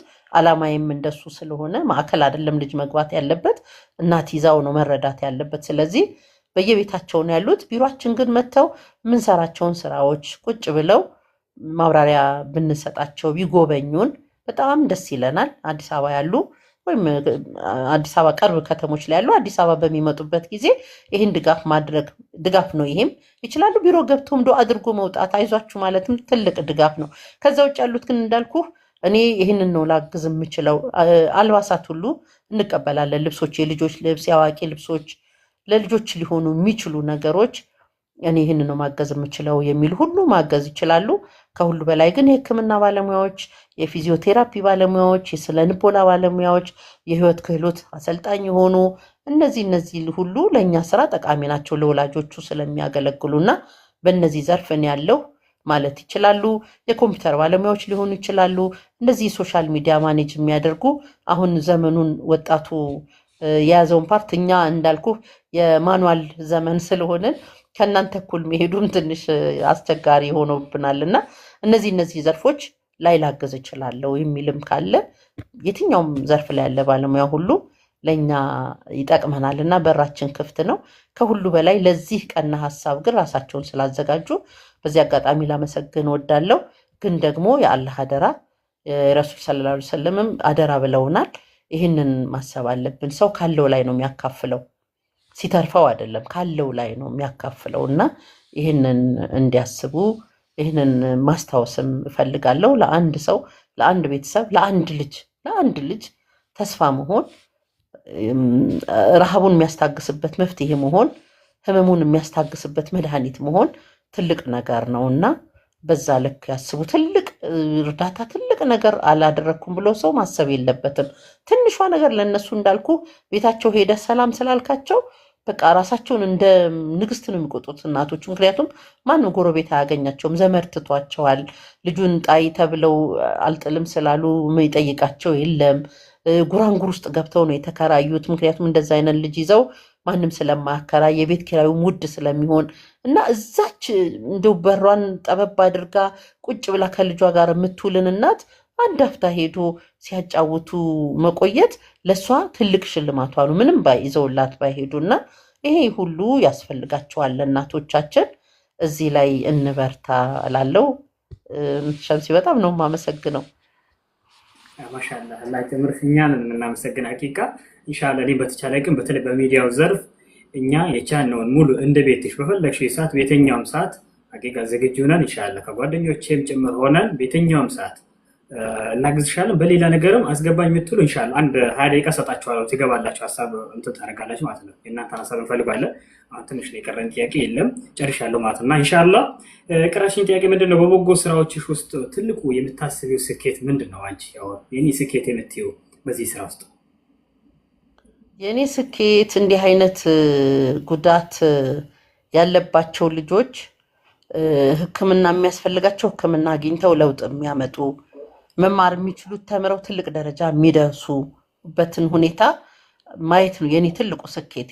አካል ጉዳተኛ የሆኑ ልጆች እናቶቻቸውም ደግሞ አሁን ካሉበት የሀዘን የለቅሶ የችግር ህይወታቸው እንደው አልፎ ያችን እኛ በየቀኑ በደስታ የምናሳልፋትን ቀን እንዲያዩ በጣም ምኞቴ ነው። ኢንሻአላህ ስኬት ብዬ የማስበው ያንን ነው። እናቶቻቸው በዛ መልክ ነፃ ሆኖ ማየት፣ ሁለተኛ ደግሞ ልጆቻቸው ለውጥ ማምጣት የሚችሉት ለውጥ አምጥተው መማር የሚችሉት ደግሞ ተምረው ትልቅ ደረጃ ደርሰው ማየት። እኛ ሀገር ነው የአካል ጉዳት በቃ እንደ ትልቅ ጉድለት ተደርጎ የሚጣሉት እንጂ ብዙ ታላላቅ ሰዎች እኮ የአካል ጉዳት ያለባቸው ናቸው እናውቃለን። እና ይህንን እኛ ሀገር ማምጣትና አመለካከት፣ አስተሳሰብ የሰውም ደግሞ አስተሳሰብ ተለውጦ ለአካል ጉዳተኞች ያለን አመለካከት ለእናቶቹ ያለን ንቀት ሰላም አንዳንድ አለይኩም። ጊዜ በቃ አላህ ተቆጥቶሽ ነው በሆነ ስራሽ ነው ወይ ቤተሰቦችሽ ጣጣ ነው የሆነ ነገር ነው ብለን ምናሳበውን ነገር ትተን አላህ ለእኛ ጤነኛ ልጅ የሰጠን የተለየን ስለሆንን አይደለም። ስለዚህ ይህንን መቀበልና እናቶቻቸውን ደግሞ በዛ ልክ ድጋፍ ማድረግ መቀበል ህብረተሰቡ ሲጀምር ስኬት ነው ለኔ ብዬ አስባለሁ። የቻልኩትንም ጥረት አደርጋለሁ፣ አስተምራለሁም በቻልኩት መጠን። ትልቁ ነገር አስተሳሰብ ላይ ነው እንዳልኩ ሁሉ ከጊዜ በኋላ የሚመጡ ጉዳቶችም ስላሉ ይህንን ታሳቢ ማድረግ አለበት ህብረተሰቡ። እኔ በ10 ዓመቱ ወድቆ አይነ ስውር የሆነ ልጅ ገጥሞኛል። እንዲሁ ድንገት ወድቃ እግሯ በ4 ዓመቷ እግሯ አልሰራ ያለ እና በዊልቸር ላይ ተቀምጣ የምትሄድ ህፃን ልጅ ገጥማኛለች። ስለዚህ ማንኛችንም ዋስትና የለንም በዚህ ሁኔታ ኖረን ለመሞታችን። ሙሉ አካል ይዘን ተወልደናል ማለት ሙሉ አካል ይዘን እንሞታለን ማለት አይደለም። በየትኛው ሰዓት ምን እንደሚከሰት አናውቅምና ይህንን ታሳቢ እያደረግን ለእንደዚህ አይነት ጉዳት ላለባቸው ልጆችም ቤተሰብም ድጋፍ ማድረግም ማዘንም የሁላችንም ኃላፊነት ነው ብዬ እነግራለሁኝ። እዚህ ላይ ሁሉም ትኩረት ያድርግላለሁ። ቅድም ስለ ስልጥኛ ስላነሳን ሌሎች አሁን ጥያቄዎች ካሉ እንመለስበታለን። ግን ከስልጥኛ ቋንቋ ጋር ተያይዞ ያው እኛም እንደ አንድ ጥፋተኛ እንቆጠራለን። ግን አሁን ባለው ሁኔታ የስልጥኛ ቋንቋ በጣም እየተዳከመ ነው የመጣው። ስለዚህ እዛ ላይ ትኩረት ማድረግ ያስፈልጋል። እንዲህ አይነት ውይይት የምታደርጉ ሰዎች ሌሎች ቀናቶች ላይ ይኖራችሁ ይሆናል። በእርግጥ ሆነ ብላችሁ ለምሳሌ አባባሎች፣ ግጥሞች፣ እንቆቅልሽ እኛ አሁን ድሮ ከገጠር ሰው ሲመጣ በጣም ደስ ይለን ነበር። ነውቄት ኑቂ የሚለውን ቃል እነሱ መጠየቅ ምናቃት ተሄት በይሽ ምን ያከሳሻንም እነዚህ ትንንሽ ነገሮችን እንጠይቃቸው ነበር እና ደስ ነበር የሚለን። ስለዚህ አሁንም የአሁኑ ትንንሾቹ ልጆች በአማርኛ ብቻ እንዳይዋጡ እንደዚህ አይነት ነገሮችን በደንብ እየያዙ መሄድ አለባቸው። አማርኛ ቋንቋ ማወቅ ጥሩ ነው፣ ግን ደግሞ አፍ መፍቻ ቋንቋ ተብሎ ዛሬ በየትምህርት ቤቱ እየተሰጠ ስለሆነ ለራስ ቋንቋ ደግሞ ቅድሚያ መስጠት ያስፈልጋል። ገጠር አካባቢ ምን ታዝቤያለሁ፣ ኢንተርቪው ልናረግ ስንገባ እኔ እነግራቸዋለሁ በስልጥኛ አዋልኩ ይሄ ይችላው ስላቸው ትንሽ ስልጥኛ ካወሩ በኋላ ወዲያው ወደ አማርኛ ነው የሚገቡ ትልልቆቹ ሰዎች። ስለዚህ ልጆቹ ጋር ብቻ ሳይሆን ትልልቁም ሰው ጋር ችግር አለ ማለት ነው እና ቋንቋ እያደገ እየበለጸገ ይሄዳል። ካልተጠቀምከው ደግሞ እየሞተ የሚሄድ ነው። ይሄንን አውቆ ሁሉም ትኩረት ማድረግ አለበት። ቋንቋውን ለቋንቋው ትኩረት መስጠት አለበት። እናንተ ደግሞ ሚዲያ ላይ ያላችሁ በተለይ እዚህ ላይ በደንብ በትኩረት እንድትሰሩበት በዚህ አጋጣሚ አደራ ማለት እፈልጋለሁ። እሺ ማሻአላህ አላህ ይጨምርልሽ። ያው ሰዎችን ለአንቺ ትንሽ ሀሳብ እንዲሰጡ ብዬ ነው እያስገባቸው ያለሁት እና የመጨረሻ የምታስተላልፊው መልእክት ካለ ስጭኝና የተወሰነ ሀሳብ እንቀበላለን እና እስቲ የመጨረሻ ትንሽ መልእክትሽ። እሺ ወጣቶች ትልቅ እኔ አደራ ምላችሁ ያው ዲናችን የሰጠን ቦታ ኃላፊነት አለ። ከዛ በተጨማሪ ደግሞ እያንዳንዳችን በተሰማራንበት ዘርፍ ውጤታማ ለመሆን ሁሌም ጥረት የምናደርግ መሆን አለ። ውጤታማ መሆን አለብን ማለት ሰው ደሞዝ ለማግኘት ብቻ መስራት የለበትም።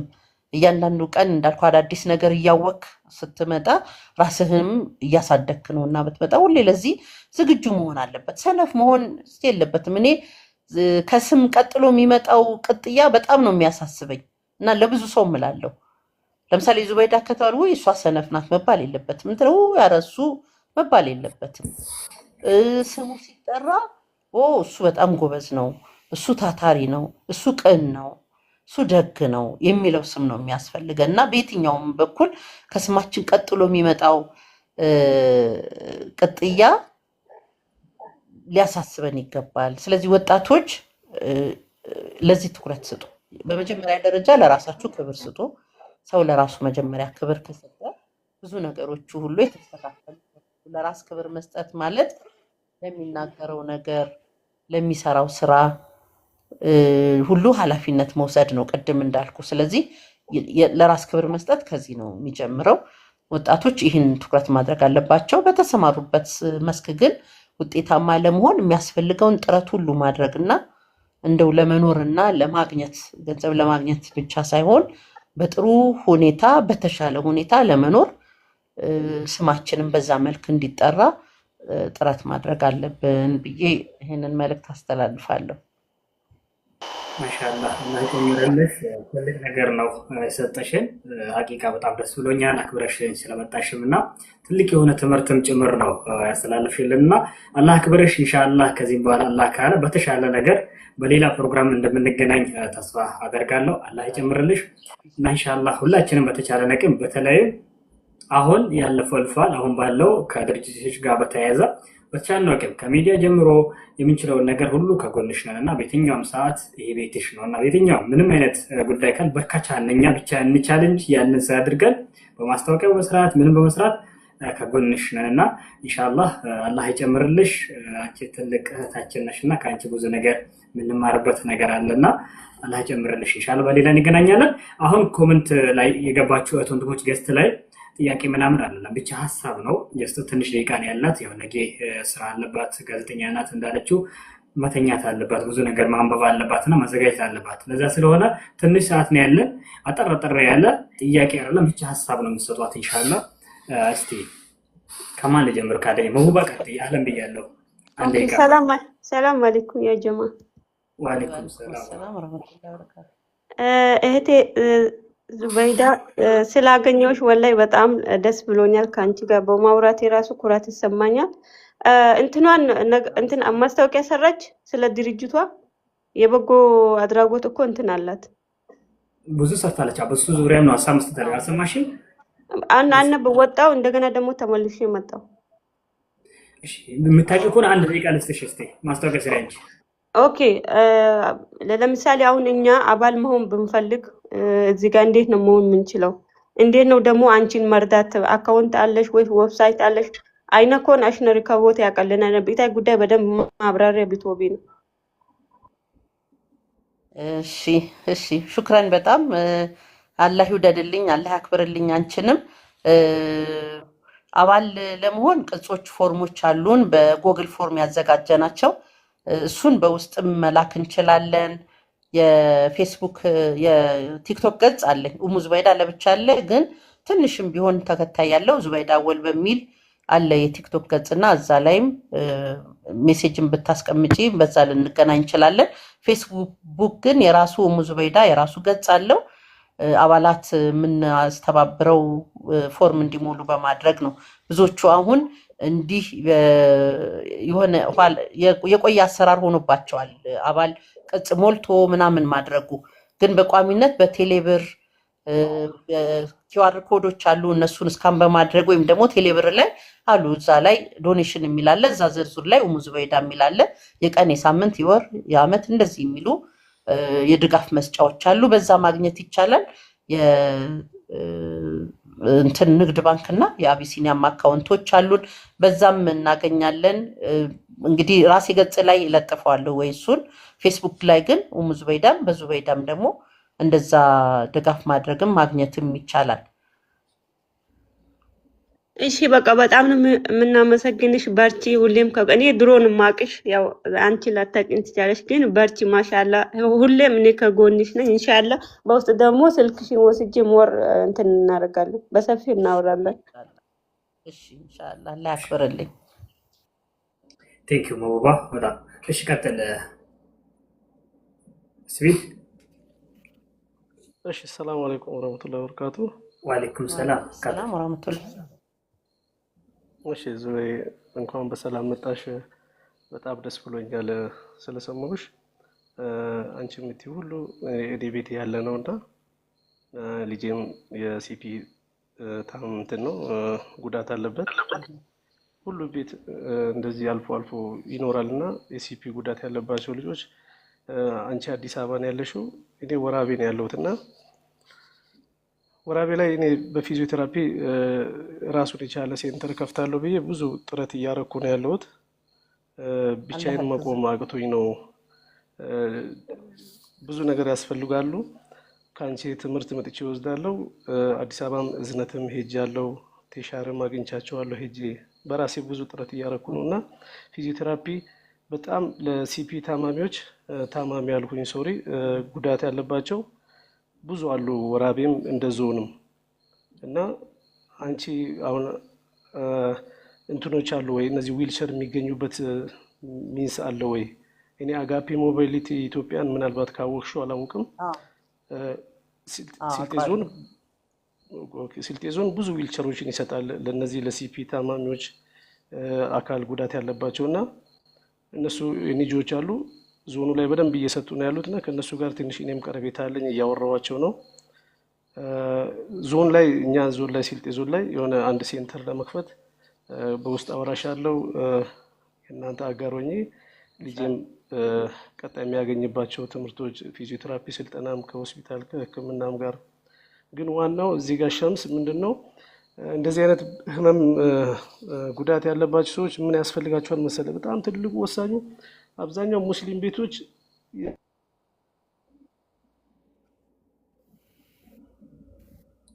ኔትወርክ ያዘ በጣም የሚያስፈልገው ወጪያቸው ዳይፐር ነው በብዛት እና እንደዚሁ በዳ ወደ ያሉት አይነቶችን በዳይፐር ብታግዙ ገዝቶ በመውሰድ ዳይፐር ብታግዙ በጣም አሪፍ ነገር ነውና ቀጣይ ከአንቺ ጋር አወራለሁ። ችግር የለም በውስጥ እሺ። እናት እሺ ኢንሻአላህ በምችለው ከጎን ነው። ሹክራን ኢንሻአላህ። ዳይፐር ነው ያለውላችሁ ኔትወርክ ይዞት ነበር ያ ጀማ። ዳይፐር በጣም አስፈላጊ ነው፣ በየሰዓቱ ነው የሚቀየረው። ብታግዙ የሚል ነገር ነው ያነሳልን። ቴንክ እናመሰግናለን። እሺ